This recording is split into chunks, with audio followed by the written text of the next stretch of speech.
නුගේගොඩ නගලයේ කලබලකාරී වටපිටාවෙන් මදක් ඔබ්බට වන්නට පිහිටි වික්‍රමසිංහ වලව්ව වැනි පැරණි නිවස දැවැන්ත තාප්පවලින් වටවී තිබුණේ බාහිර ලෝකයෙන් එය වෙන් කර තබන්නට වෙනි. දාහවල් හිරු රශ්මිය පොළවට පතිත වෙමින් තිබුණේ මුළු පරිසරයම උණුසුම් කරමිනි. මේ උණුසුම මැද වික්‍රමසිංහ මහතාගේ ගෙවත්තේ කෙළවරක උදැල්ලක් අතිති සිටි සුරංග මොහොතකට තමා වැඩේ නතර කළේය. වයස අවුරුදු 25ක් පමණ වූ සුරංග සාමාන්‍ය ගෙවතු සේවකයෙකුට වඩා වෙනස් පෙනුමක් ඇති අයෙකි. ඔහුගේ දෑස්වල තිබුණේ යමක් ගැඹුරින් කියවන සුළු තියුණු බවකි. ඔහුගේ සිරුර වෙහෙස මහන්සි වී වැඩ කිරීමෙන් තද වූ මස්පිඩුවලින් යුක්ත වූ අතර දහඩියෙන් තෙමී දිලිසෙන ඔහුගේ සම හිරු එළියට වඩාත් කැපී පෙනුනි. ඔහු තම නළලත දිගේ ගලා දහඩිය බින්දු පිස දමමින් අඩි 8ක් පමණ උස තාප්පය දෙස බලා සිටියේ. නිකම්ම නොවේ. ඒ තාප්පයෙන් එහා පැත්තේ ඇති ලෝකය ඔහුට අద్භූත සිහිනයක් බදු විය. එහා පැත්තේ වූයේ නූතන පන්නයට සැකසු දම්පැහැති මල්වැල් වලින් අලංකාර වූ දෙමහල් මන්දිරයකි. එහි හිමිකරු වූයේ නිතර රටින් පිටව ව්‍යාපාර කටයුතු වල නිරතවන ධනවත් ව්‍යාපාරිකයෙකි. නමුත් සුරංගගේ අවධානය යොමු වූයේ ගොඩනැගිල්ලට නොව එහි පදිංචිව සිටි හුදකලා රාජිනිය වෙතය. ඇය නයෝමිය. වයස අවුරුදු 38ක් පමණ වුවද කාලය ඇයගේ රූපය අභියස පරාජය වී ඇතිසයක් දිස්විය. එදින දහවල් කාලයේ සුරංග අඹගසට මුවාවී බලා සිටියේ. නයෝමි උඩුමහලේ බැල්කනියේ ඔබ මොබ එවිදිනා ආකාරයයි. ඇය හැඳ සිටියේ ඊතා සැහැල්ලු සුළඟට ලෙලදෙන සිල්ක් රෙඩ්ෙන් මසන ලද ඇදුමකි. ඇය දුරකථනයේ කනට තබාගෙන කා සමග හෝ බරපතල කතාබහක නිරතව සිටියාය. දුර සිටවුවද ඇයගේ අතේ චලනයන් සහ මුහුණේ ඉරියව් වලින් ඇය සිටින්නේ දැඩි පීඩනයකින් බව සුරංගට වැටහුණි. හදිසියෙම ඇය දුරකථන ඇමතුම විසන්ධි කළාය. ඇය බැල්කනියේ වැටට දෑත් තබා හිස පහත් කරගත්තාය. එය හරියට විශාල බරකින් නිදහස් වීමට උත්සාහ කරන්නක් මෙනි. සුළඟ හමන දිශාවට ඇයගේ හිසකෙස් විසිරී ගියේය. ටික වේලාවකට පසු ඇය හිස ඔසවා බැලුවේය.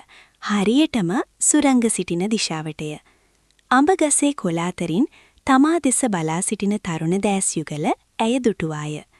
වෙනදාට නම් ඇය වහාම අහක බලාගෙන නිවස තුලට යනු ඇත. නමුත් අද ඇය එසේ කළේ නැත.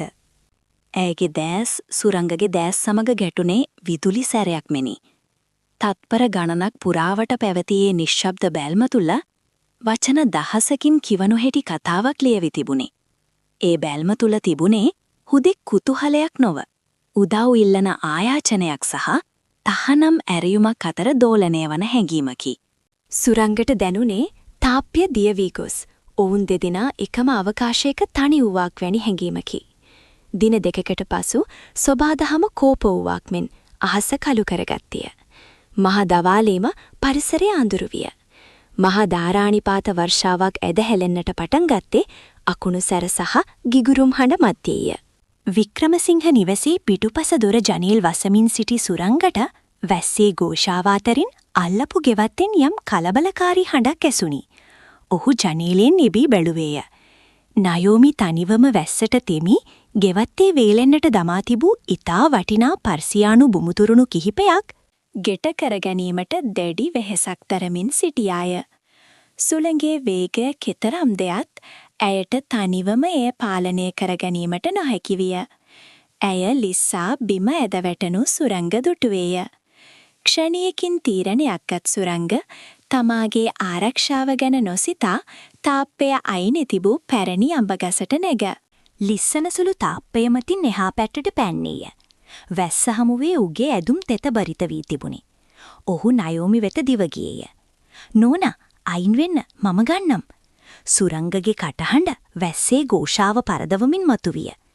නයෝමි බිම සිට ඔහු දෙස බැලුවේ පුදුමයෙනි. ඇය සම්පූර්ණයෙන්ම තෙමී සිටියාය.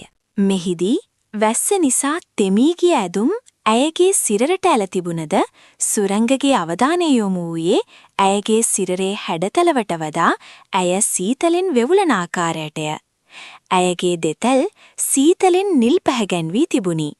ඔහු වහාම බුමුතුරුණු පසෙකලා ඇයව ඔසවා ගැනීමට අත දුන්නේය. ඇය ඔවුන්ගේ අත තදින් අල්ලා ගත්තා. ඒ මොහොතේ අකුණු සැරයක් පුපුරා ගිය අතර පරිසරයේ තිබූ සීතලට ප්‍රතිවිරුද්ධව ඔවුන්ගේ දෑත් ස්පර්ශ වූ තැනින් විහිදුණු උණුසුම ඔවුන් දෙදෙනාම ගැසී යාමට සමත් විය. සුරංග බරත්ති බුමුතුරුණු එකිනෙක ඔසවා නිවසේ ආලින්දයට ගෙනවිත් දැමුවිය. නයෝමිද ඔහුට හෙගි පමණින් උදව් කළාය. අවසාන බුමුතුරුණ ඔසවන විට එහි යට සගවා තිබූ යමක් බිමට වැටුණි. එය ඝනකම් රෙදි කැබැල්ලක ඔතන ලද බරති දිගටි යමකි. එය පොළවේ වැදෙන විට නැගුණු හඬ සාමාන්‍ය දෙයක් වැටෙන හඬක් නොවේ. එය බර ලෝහමය හඬකි. වැටුණු වේගයට රෙදි පොට ලිහිල් විය. අකුණු එළියෙන් සුරංග දුටුවේ මලකඩ කෑ යකට පොල්ලක් වැනි දෙයකි. නමුත් ඔහුගේ දැස් නතර වූයේ ඒ යකඩය මත නොව. එය ඔතා තිබූ රෙදි කැබැල්ලේ තිබූ තද රතු පාට පැල්ලම් මතය. වැස්සට දෙමී තිබුණත් ඒ පැල්ලම් මැකී ගොස් තිබුණේ නැත. නයෝමිගේ මුහුණේ ලේ ගමන් නතර වූවක් මෙන් සුදු මෙලිවිය. ඇය වහාම පැන එය අහුලා ගත්තාය. ඇය එය තම පපුවට තුරුළු කරගෙන සුරංග දෙස බැලුවේ මරණ බියනි. ඇය පසුපසට අඩියක් තැබුවාය. දැන් ඔවුන් සිටින්නේ ආලින්දය වුවත් වැස්සේ හීන් පොද ඔවුන්ගේ මුහුණු මතට වැටෙමින් තිබුණි. කාටවත් කියන්න එපා. අනේ කාටවත් කියන්න එපා. ඇයගේ හඬ වෙවුලමින් පිටවිය. සුරංග ඈ දෙසට අඩියක් ඉදිරියට තැබුවේය. මේ මොහොතේ ඔවුන් අතර තිබුණේ අඩි කිහිපයක දුරක් පමණි. පිටත කුණාටුව කෙතරම් දරුණුවත් මේ ආලින්දය තුල නිර්මාණය වී තිබුණේ ඊටත් වඩා දරුණු නිහඬ කුණාටුවකි.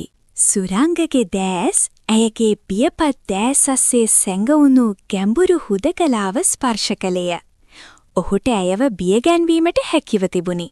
නමුත් ඔහු කළේ අමුතුම දෙයකි. ඔහු සෙමෙන් තමා දබර ඇඟිල්ල තෙතල් මත තබා ෂ් යනුවෙන් ශබ්දයක් කළේය. මම දැක්කේ නෑ නෝනා. මා මුකුත් දැක්කේ නෑ. සුරංග ඊතා ගැඹුරු රහසක් රකින හඬකින් කීවේය. ඔහුගේ හුස්ම වැටෙන රිද්මය නයෝමිට දෙනින තරම් ඔහු ළඟින් සිටියේය. වචනවලට වඩා ඔවුන්ගේ ආශ්වාස ප්‍රශ්වාස වාතයේ මුසුවීම තුළින් ගොඩ නැගුණු විශ්වාසය ප්‍රබල විය. නයෝමීගේ දැස්වල තිබූ බිය සෙමින් පහව ගොස් ඒ වෙනුවට කෘතඥපූර්වක නමුත් අනුරාගී දිලිසීමක් මතුවිය. වැසි දින සිදුවීමෙන් පසු දින කිහිපයක් ගත විය. නමුත් දෙදෙනා අතර හුවමාරු වූ බැල්ම වෙනස් වී තිබුණි. එය හරියට අපරාධයක් හවුලී බෙදාගත් දෙදෙනෙකු අතර ඇතිවන බැඳීමක් මෙනි.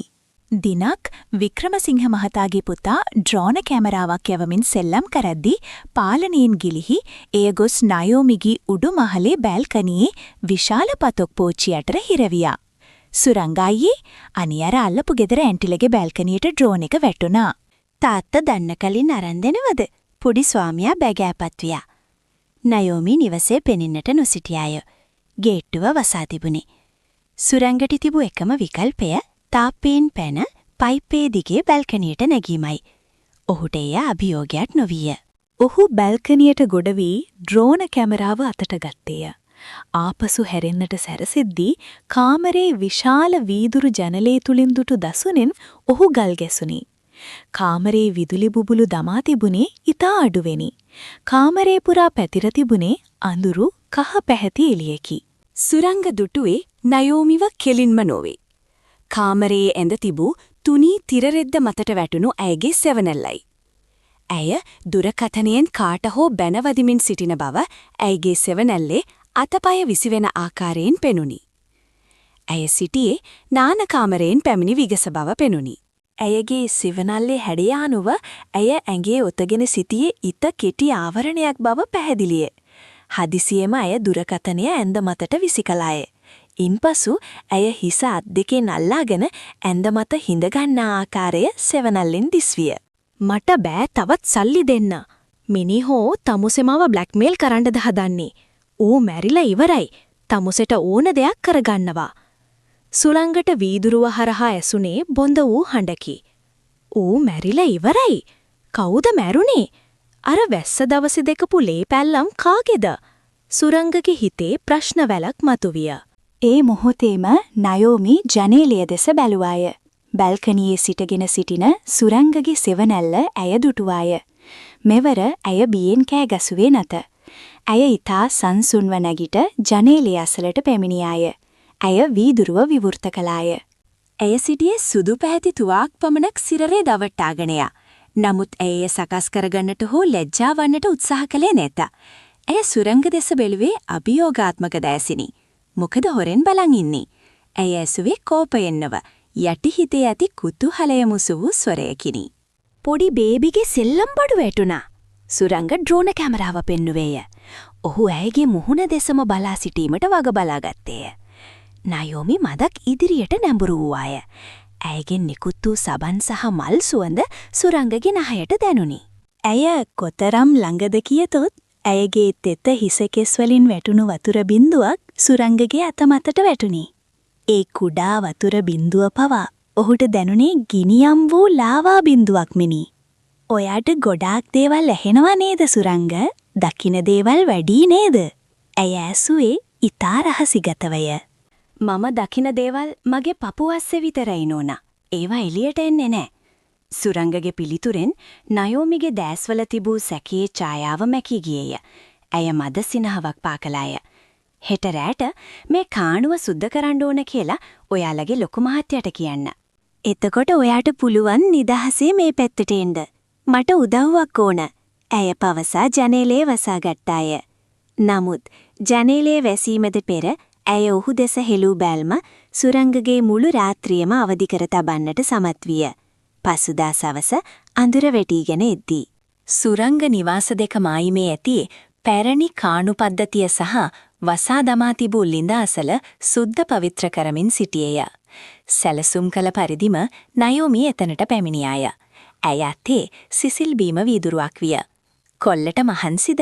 ඇය ඇසුවේ සුරංගගේ දහඩිය පිරුණු පිට දෙස බලමිනි. නෑ නෝනා. සුරංග බීම වීදුරුව ගත්තේය. වීදුරුව මාරු කරගන්නා මොහොතේ ඔවුන්ගේ ඇඟිලි එකිනෙක ගැටුණි. ඒ අහම්බයක් නොවන බව දෙදෙනාටම විශ්වාසය. ඒ ස්පර්ශයත් සමගම දෙදෙනා අතර ගලා ගිය නිහඬ පණිවිඩය වචන දහසකට වඩා බලගතු විය. සුරංග ඇය ඕගේ නම කීවේ රහසක් ලෙසිනි. ඇය වටපිට බැලුවාය. මට උදව්වක් ඕන. මගේ මංගල මුද්ද ඊයේ රෑ වැඩදිලා මේ පරණ ලිඳ අස්සට වැටුණා. මට ඒක අරන් දෙන්න පුළුවන්ද? ඒ ලිඳ වතුර හිඳුණු අඩි 10ක් පමණ ගැඹුරු පාළුවට ගිය තැනකි. සුරංග විදුලි පන්දම කටේ ගසාගෙන ලිඳට බැස්සේය. පතුලේ රොඩු බොඩු අතර ඔහු අතපත ගෑවේය. මුද්ද හමු විය. නමුත් ඊට යටින් පස්වලට යටකර සඟවා තිබූ යකඩ පෙට්ටියක් ඔහුගේ අතේ ගැටුණි. ඔහු එය හෙද බැලුවේය. එය අගුළු දමා තිබුණි. මෙය සාමාන්‍ය පෙට්ටියක් නොවේ. සුරංග උඩ බැලුවේය. නයෝමි ලිඳ කටේ සිට ඔහු දෙස බලා සිටියාය. උඩින් වැටෙන සඳේලිය නිසා ඇය පෙනුනේ දේවතාවියක් මෙනි. නමුත් ඇයගේ බැල්ම අද්භූතය. මුද්ද විතරක් අරන් එන්න සුරංග පෙට්ටිය එතනම තියන්න දෙන්න. ඒක අපි දෙන්නගෙම රහසක්. සුරංග ගොඩට ආවේ මුද්ද අතදිවය. නයෝමි ඔහුට ලං වූවාය. ඇය ඔහුගේ අතින් මුද්ද ගන්නා මුවාවෙන් ඔහුගේ අත තදින් අල්ලා ගත්තාය. ඔයා මට පක්ෂපාතී නම් මම ඔයාව බරා ගන්නම්. රජෙක් වගේ. ඇය මිමිනුවාය. මගේ මහත්තයා මට සලකන්නේ නෑ සුරංගා. මම මෙහි හිරකාරියක්. මට නිදහස් වෙන්න ඕන. සුරංගට තේරුණා ඇය මේ හදන්නේ ඇය කළ යම් අපරාධයකට තමා හවුල් කරගන්නට බව. නමුත් ඇයගේ සමීප බව, ඇයගේ සුවඳ සහ ඇය ඔහු කෙරෙහි තබා ඇති විශ්වාසය ඔහුව මෝහනය කරමින් තිබුණි. ඔහු ඇයගේ දැස් දෙස බලා හිස වැනුවේය. එය වචන නැති කිවිසුමකි. කාලය ගෙවී ගියේය. එදින මධ්‍යම රාත්‍රියේ 12 පසු වී තිබුණි. පරිසරයම නිහඬය. සුරංග තම කුටියේ නිදා ගැනීමට උත්සාහ කරමින් සිටියේය. හදිසියේම අල්ලපු ගෙදරින් වීදුරුවක් බිඳන හඬක් ඇසුණි. ඊට පසුව යමක් බිම පෙරලෙන හඬක්. සුරංග වහාම එළියට බැස්සේය. තාත්පය අයිනට ගොස් කන් දුන්නේය. අනේ මාව මරන්න එපා. යන්න මෙහෙන්. නයෝමිගේ හඬ ඇසුණි. සුරංග මොහොතක්වත් ප්‍රමාද නොවි තාප්පෙන් පැන්නේය. නයෝමිගේ නිවසේ පිටුපස දොර විවෘතව තිබුණි. ඔහු ඇතුළත දිව ගියේය. සාලේ තිබූ මල්පූච්චියක් බිඳී තිබුණි. නයෝමි සෝපාව අසල බිම වැටී සිටියාය. ඇයගේ ඇඳුම් ඉරී ගොස් තිබුණි. ඇය හඬමින් සිටියාය. කවුද? කවුද ආවේ? සුරංග වටපිට බැලුවේය. කිසිවෙකු පෙනෙන්නට නැත. නයෝමි දුවවිත් සුරංගගේ ඇඟේ එල්ලුණාය. ඇය වෙව්ලමින් සිටියාය. ඌ ආවා සුරංග, මගේ මහත්යායවල තියෙන්නේ. ඇය බියෙන් ගැහෙමින් සුරංගගේ පපුරට තුරුළු වූවාය. මේ අවස්ථාවේ ඇයව සනසන්නට ඔහු ඇයව තදින් වැළඳගත්තීය. ඒ වැළඳ ගැනීම තුල තිබුණේ ලිංගිකත්වයට වඩා ජීවිතය සහ මරණය අතර ඇති සටනකදී ඇතිවන දැඩි බැඳීමකි. මම තනි වෙලා ඉන්නේ. මට බයයි. අද රැට මාව තනියම දාලා යන්න එපා. ඇය ආයාචනා කළාය. මේ අතරතුර සුරංගගේ ඇස ගැටුනේ බිම වැටී තිබුණු බෑගයක් දෙස. එය විවෘත වී තිබුණි. එහි තිබුණි මුදල් නෝට්ටු මිටි ගණනාවකි. සහ අර මුලින් දුටු ලේටවරුණු රෙදි කැබැල්ලේ ඔතා තිබූ දේ දැන් එළියට පැන තිබුණි. එය පරණ පිස්තෝලයකි. සුරංග නයෝමි දෙස බැලුවේය. ඇය දැන් හඬන්නේ නැත. ඇය ඊතා ආශාවෙන් සහ බලාපොරොත්තු සහගතව සුරංග දෙස බලා සිටි. ඇයගේ ඇස්වල තිබුණේ කපටි බවකි. "ඔයා දැක්ක නේද?" ඇය ඇසුවේ සුරංගගේ කනට කර ඇයගේ දෙතොල් තබමිනි. "ඔව්, මම මගේ මහත්යාව මැරුවා. ඒක ආත්මාරක්ෂාවට කරපු දෙයක්. ඌ මට වද දුන්නා. දැන් ඌගේ මිනිය තියෙන්නේ අර පරණ ලිඳ බතුලේ. අර යකඩ පෙට්ටිය ඇස්සේ." සුරංග ගල් ගැසුනේ. තමා මෙච්චර දවස් සිහින මැවූ ගැහැණිය මිනිමරුවෙකි. නමුත් දැන් ආපසු හැරීමක් නැත. "දැන් ඔයාට තීරණයක් ගන්න වෙනවා කොල්ලෝ." අය මිමිනුවාය. "එක්කෝ ඔයා පොලිසියට යනවා. එහෙම නැත්තම් මේ සල්ලි වලින් භාගයක් අරගෙන මේ රහස රැකගෙන මගේ ආරක්ෂකයා වෙලා ඉන්නවා." කාමරේ දැල්වෙමින් තිබූ එකම ඉටිපන්දමේ එළියෙන් ඔවුන් දෙදෙනාගේ සෙවණැලි බිත්තිය මත රැටී තිබුණි. ඔහු සෙමී නැව තමා වෙත ඇදගත්තේය. ඔහුගේ දැස් තුල තිබූ තීරණය ඇයට වැටහුණි. "අපි මේ පෙට්ටිය හෙට රැට කොන්ක්‍රීට් දාලා වහමු නෝනා," සුරංග කීවේය. නයෝමි ජයග්‍රාහී සිනහවක් පෑවාය. ඒ මොහොතේම හමා සුළඟකින් ඉටිපන්දම නිවී ගියේය. කාමරය අන්ධකාරයේ ගිලී ගියේය. තාප්පය නෙහා සැඟවුණු රහස රැකගැනීමට සුරංග පොරොන්දු වෙද්දි ලිඳ පතුලේ සැඟවුණු සිරුර සහ ඔවුන්ගේ අනාගතය සදාකාලිකවම අඳුරේ වැළලී ගියේය.